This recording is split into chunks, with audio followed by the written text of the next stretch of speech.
Bharat, North India, and particularly Manipur. We station offices special power की matanga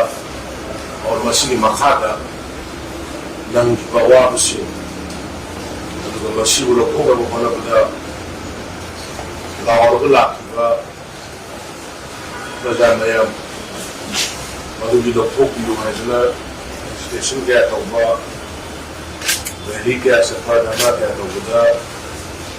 shopper number की बा फोक यूँ में हम दू में हम jadi friends mungkin ada kecil bilang ni, aduh, ojek, center tu lebih ni bah, orang berprime minister ni Modi ji ni Singapura, semua BJP, yani semua सरकार में आंध्र सरकार,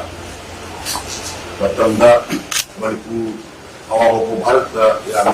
लैंडरी है ना human tree Unity Lamsat Nepal, Nilushi, the Mugna, the Yankai Kumaga, Yangi Habusiki, Maygar, the Moyamaman, Okibaga, municipal area, Hakatanga, Layramadu, Blue Station, Ragamana, the Lokuk, the Agumba, Special Power, Paiba. Hadat ba kami am orang itu dipakai. Siapa orang itu honorable Prime Minister Narendra Modi ji makada, honorable Indian Home Minister Amit Shah ji makada, orang Bharat itu, hendak mungkin santi di dalam dalam apa santi di dalam apa lambi itu, semua itu ini, ayo itu ꯑꯩꯈꯣꯏꯅ ꯇꯛꯅꯕ ꯙꯔꯅꯥ ꯇꯧꯔꯨꯕ rally ꯇꯧꯔꯨꯕ ꯃꯗꯨꯒꯤꯗꯃꯛꯇ struggle ꯇꯧꯅꯔꯨꯕ ꯂꯩꯇꯅ ꯉꯁꯤ ꯑꯃꯨꯛ police station ꯃꯔꯤ ꯑꯃ ꯍꯥꯏꯕꯗꯤ ꯂꯩꯃꯈꯣꯡꯒꯤ police station ꯅꯝꯕꯣꯜꯒꯤ police station ꯃꯣꯏꯔꯥꯡꯒꯤ ꯄꯨꯂꯤꯁ ꯁ꯭ꯇꯦꯁꯟ ꯑꯃꯗꯤ ꯋꯥꯡꯒꯣꯏꯒꯤ police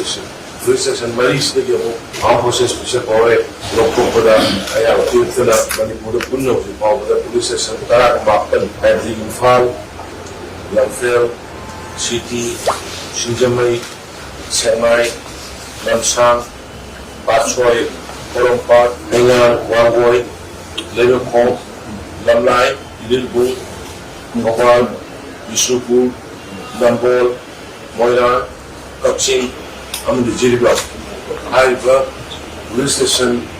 Tarang Makan Sligi, Armed Forces Special Power Pile, Hedana,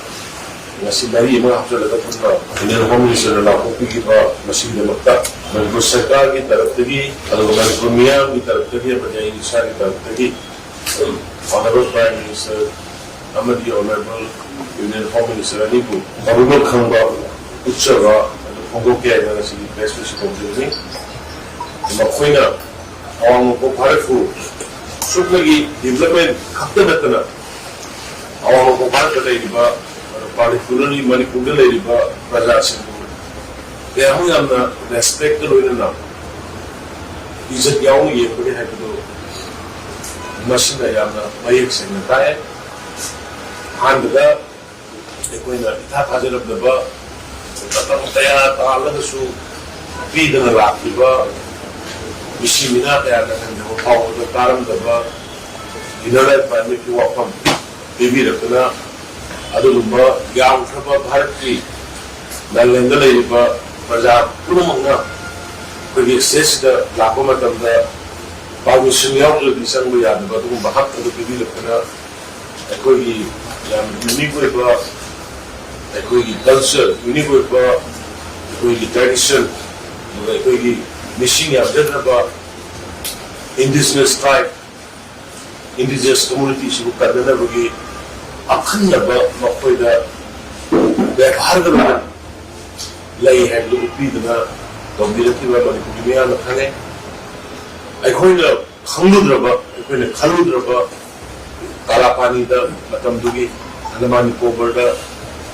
अखोइगी मतमदुगी British की रोयलम शासन तौबसिना 이만해가 뜸 살던 마통다 막걸고 막걸이 마삭도 안 보기 하기는 다 치르가 아주 마사티가 인강 말기 지금보다 통기도